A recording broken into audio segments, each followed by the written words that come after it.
Hi, welcome to Daily Readings with Pastor Nate. Today we're on Matthew chapter 23, so if you haven't already done it, please pause this video and read that now in your favorite Bible. As always, I'll include the URL down in the description if you'd like to read that online instead. So pause the video and do that now, please. All right, welcome back. Here in chapter 23, Jesus is in Jerusalem still. This is quite possibly still his second day. If you go all the way back to chapter 21, there was 2 days going on there. And in his second day, he's teaching and having this interaction with the Pharisees. And we get a couple of connecting words here between 21 and 22 and between 22 and 23. But none of them say anything about Jesus moving to a different location or about it being a different day. So this may very well be still the day right after the triumphant entry. And he's just had this interaction where the Pharisees are trying to trap him, and then the Sadducees kind of take a swing at it, and the Pharisees give it one more shot, sort of testing him. And not only does he answer all their questions, but he asks them a question that they can't answer, and so they leave and start doing some more plotting. And this teaching, this whole chapter is one teaching, and it comes right after the Pharisees have kind of gone off to start some more plotting. And Jesus speaks strongly against them. It's not a super cheery chapter, actually. He begins by confirming to the people, like, listen, these Pharisees are actually in a position of authority. And for those of you who are under the old covenant, Jesus doesn't use that language, but he addressing people who are still under the old covenant, he says, listen, they're on Moses' seat, so you're actually subject to them. But take their teachings, don't pay any attention to what they're doing, don't live the way that they live, because they pile up this burden and then don't try to lift it themselves at all. So Jesus is kind of like, well, you guys are stuck under their authority, so try to do what they're telling you to do, but make sure that you're not living the way that they're living. And then he's going to flesh that out quite a bit in just a minute. But he talks about how they like to be recognized, and how so much of what they do is for earthly recognition. And we've heard Jesus talk about that before, earlier in Matthew, about how if you do things for an earthly reward, the earthly reward is all that you get. There's no heavenly reward for those things. And here we see that again. They want to be recognized in the synagogue. They want to be recognized in the street. And Jesus saying, don't be like them. He even says, he says, don't be called rabbi. Don't be called father. Don't be called teacher. And he's using those specifically as titles, right? It's okay to be a father. It's okay to be a teacher. In fact, by the end of the chapter, he says, I'm going to send teachers to you. He's talking about using them as titles, using them as positions to exalt yourself over other people.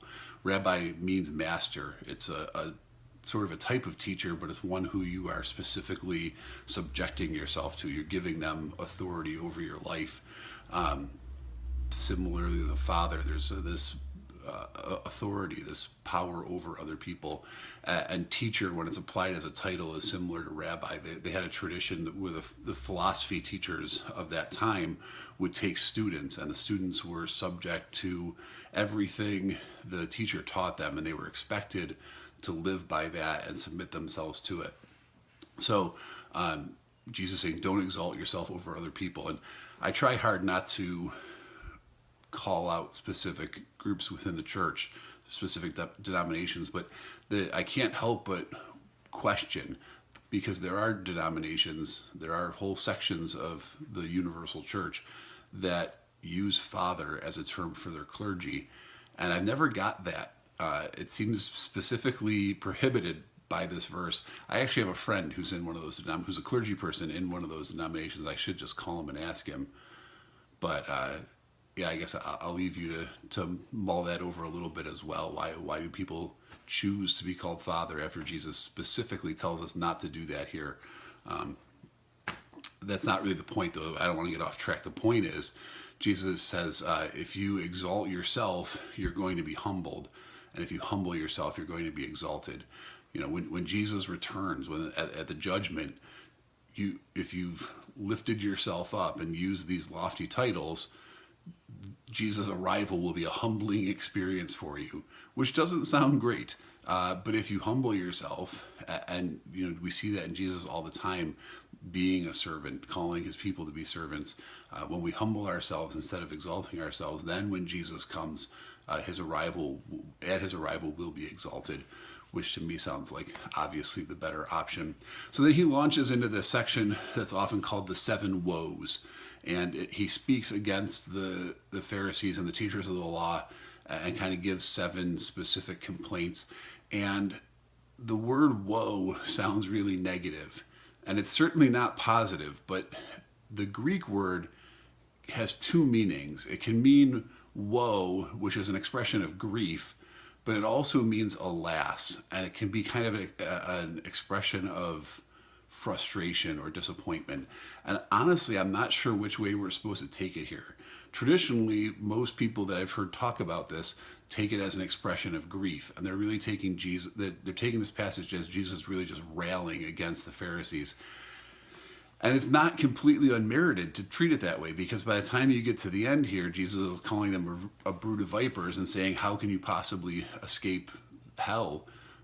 But the very end of the chapter makes me wonder if that's really the way we're supposed to take it, because I normally I don't skip ahead, but we get this beautiful moment at the end of the chapter where Jesus says, I've longed to gather your children under my wings like a mother hen, and you haven't let me. And there's kind of this sadness to that. I mean, that is a beautiful and powerful image of gathering children under your wings like a mother, and just the tenderness of that and the protectiveness of that. And I can't help but wonder if maybe Jesus is expressing more sadness and frustration with the Pharisees than he is anger. Either way, it's clear that what they're doing is not what Jesus wants them to do. So let's quickly look at these seven complaints. The first thing he says is that you shut the door to the kingdom of heaven in the faces of men, and you yourselves will not enter. And he's talking again, I think, about this burden that they're laying on people. People are coming seeking God's kingdom, and instead of pointing them to God, they're piling up these religious restrictions on them, a burden too great for them to bear. So they're closing the door to heaven, and in the process, they're shutting themselves out as well. The next thing he says is you travel over land and sea to make one convert, but once you do, you make him twice as bad as you are yourself. And we've heard Jesus talk before about how important it is, how significant it is not to be leading other people into sin. And so here we see, these Pharisees are finding people who are looking for the things of God, and instead of teaching them the things of God, they're teaching them these human institutions. They're teaching them to do these things in the street for earthly recognition, and they're leading people astray instead of leading them actually to God. And some of that may be for their own benefit, right? When they get all these students following them and doing all these things that they're telling them to do, it benefits them. It increases their influence. It increases their power, instead of leading those people to the actual kingdom of God, leading them to actual righteousness, which could diminish their own power. Thirdly, Jesus talks about oaths, and I don't want to go through the whole thing, but the point of what he's saying is that the Pharisees are so caught up in, and the teachers of the law are so caught up in the earthly trappings of religion that they're missing the whole point. They're missing the heavenly purpose, the eternal purpose of relationship with God. They're talking about swearing by the precious metals. They're talking about swearing by the earthly trappings of religion, and they're missing the point of actually relating to God through those things. The temple is supposed to be the place where God dwells, and people have a kind of access to God. It wasn't direct access like we have now. It was all mediated through the high priest, and God's actual presence wasn't available really to individuals, but God still dwelled in that place, and it was an opportunity for people to come and connect with God, at least to some extent. And instead they're just focused on the gold and the gifts that are being laid on the altar. And Jesus says, you're missing the point. It's not about these earthly things. It's about connecting with the eternal God. And so that's the third thing. The fourth thing he chides them for, he says, you're bringing your tithe, you're bringing a tenth of all your spices and everything, but you're neglecting the more important thing. You're neglecting justice and mercy and faithfulness. And then he says something important, because a lot of times we want to stop reading right there, and it's like, well, I don't have to bring a tithe because it's more important for me to practice justice and mercy and faithfulness. And yes, those things are more important. Jesus just said that. But then he says you should have done the former without neglecting the latter. He's saying you should be doing both. So if you're doing neither of those things, you got to ask yourself some hard questions. You're not even as good as the Pharisees if you're not doing either of those things, if you're not pursuing justice, mercy, and faithfulness, or bringing your tithe. And if you're doing one of the two but not the other, you're still not actually doing what Jesus says. You should be bringing your tithe and also not neglecting mercy and faithfulness and justice. We should be pursuing those things while continuing to bring our tithe. And that's not my words. Those are straight out of Jesus' mouth. Next, he says, he talks about this bowl. You clean the outside of the bowl, but on the inside it's still full of greed and self-indulgence. And he's talking a little bit about their food. They had this practice of cleaning their dishes really well, but then they'd feast and they'd have these extravagant banquets and things. But he's talking symbolically also. We see that again in the next woe. They're cleaning the outside of these dishes just like they're cleaning the outside of themselves and neglecting to clean up the inside. And then, like I said, the next one says that same thing and kind of even more strongly. He says you're like whitewashed tombs. On the outside, everything's clean and beautiful, but on the inside, it's full of dead man's bones. And it really just kind of driving home that point that, like, it's not about these external acts of righteousness. That's what the Pharisees were doing. They were cleaning up their outside so they look good to everybody around them, while the inside is still just a mess. And man, if that doesn't speak to the church today, I'm not sure what will. Like, we go into the church building on Sunday morning, we go into the pews or the chairs or whatever, and people are doing their best to appear as good as they possibly can. Everyone wants to put on the best face on Sunday and make it seem like their life is completely together, and nobody wants to share about the sin in their life. We want to present ourselves as being righteous people, because on some level we understand we're supposed to be righteous, but Jesus right here is speaking out against this exact behavior in the Pharisees. Don't present yourself as righteous while the inside is still unclean. Work on cleaning things from the inside, and once you've got that cleaned up, then the outside will match.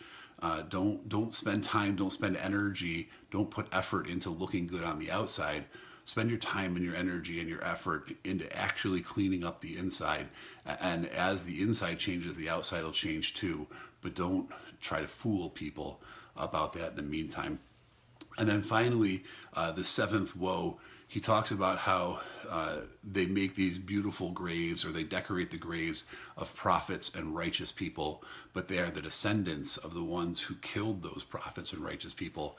And partly he may be sort of speaking against the state of Judaism, because these people are actual physical descendants of the Jews who have done those very things, who have killed the prophets and these righteous people.